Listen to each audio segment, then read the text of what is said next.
This sweet-faced basset hound named Whiskey Joe somehow survived being beaten by his owner. He was rescued but was about to be put down. His eye was hanging out of the socket.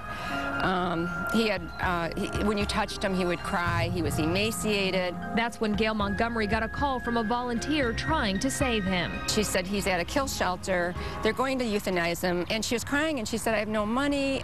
Please, can you help? I said, yeah.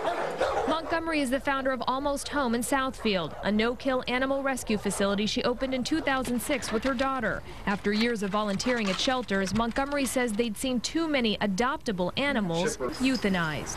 Overcrowdedness was big. Kennel cough, they would euthanize for kennel cough. If a dog was brought back for any reason, they usually would euthanize them. They wouldn't even give them a chance. Animals like Muffy, a poodle with a skin condition, one Montgomery says was treatable with medication. I saw her in the euthanasia room, and I was stunned. And I begged for them to please let me take her, and they did. They let me take her. And I found her a great home.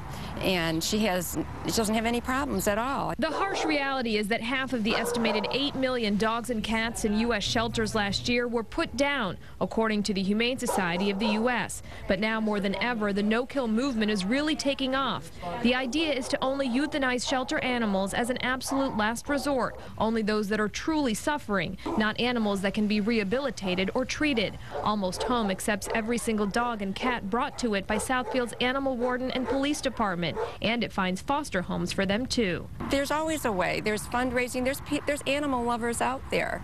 Kelly Labonte feels the same way. I love animals, and I just can't stand to see them suffer. Last October, she started the Detroit Animal Welfare Group in Shelby Township, also known as DOG. Right now, it's a foster-based nonprofit, but its goal is to open a large no-kill shelter. So far, it has given dozens of animals a new lease on life. There's an estimated 500,000 dogs on the streets of Detroit right now. People losing their homes on a regular basis with the economy in Michigan and surrendering their animals. They can't afford them. But before surrendering an animal to a shelter, Labonte and Montgomery say do your research. There's been a huge increase in nonprofit organizations in the last year, but it doesn't always mean all nonprofit groups are no-kill, so do your homework. Montgomery says in 6 years of having this facility, just 5 animals had to be put down. If we do everything for them and the veterinarian says, hey, Gail, this dog is suffering, this cat is suffering, there is nothing that can be done. You've already invested thousands of dollars. I'm sorry, but I can't make him or her have a quality life. But she says just about all of them here do get that second chance, thanks to donations and help from the community. Whiskey, Whiskey. Hi, animals like Whiskey Joe, who is now doing great and living with a foster family. He's the sweetest guy, Whiskey Joe, in the whole world. Just one reminder of what some people can do with support and a passion to help. I feel when there's a will, there's a way. Good boy. In Southfield, Anu Prakash, 7 Action News.